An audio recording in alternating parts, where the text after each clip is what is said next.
Alors, Audi et Porsche seraient sur le point de s'engager en Formule 1 pour 2025 ou 26, grâce à la suppression du MGUH.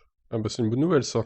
Selon Auto Motor and Sport et son journaliste Michael Schmidt, les dernières réunions auraient été productives. Les motoristes existants se sont réunis à plusieurs reprises avec la FIA, Liberty Media et Red Bull, qui deviendront normalement motoristes lors de la prochaine réglementation, et deux nouveaux motoristes potentiels, Audi et Porsche.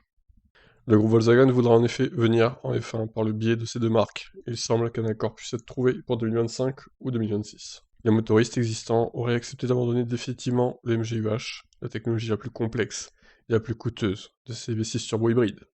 C'était la condition sine qua non pour un engagement d'Audi et Porsche en F1, et cette concession leur a été accordée. Une autre réunion aura lieu lors du week-end de la Turquie pour entériner les règles, et donc la possible arrivée de ces deux motoristes.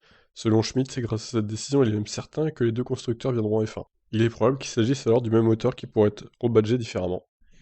Dans le cas d'un partenariat avec Red Bull, par exemple, on pourrait largement envisager une équipe Red Bull Porsche d'un côté et une équipe AlphaTauri Audi de l'autre. Pourquoi pas? Mais alors du coup, oui, ce serait que des motoristes, il n'y aurait pas d'équipe en fait.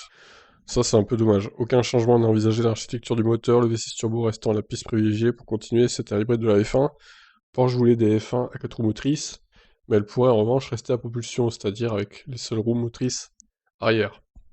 En revanche, pour compenser l'absence du MGUH et la puissance qu'il peut générer en plus, le moteur électrique pourrait développer davantage de puissance seul pour conserver un niveau de performance similaire. On parle ainsi d'un moteur électrique de 469 chevaux. Cela se cumulerait possiblement avec des changements au niveau de la batterie mais aussi de l'exploitation du moteur. Cette puissance pourrait alors servir à utiliser davantage un moteur électrique dans des situations spécifiques plutôt qu'à augmenter de manière déraisonnable la puissance du bloc complet.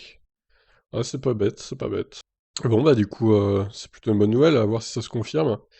Bon, dommage, ça sera que des motoristes, ça sera pas des écuries nouvelles.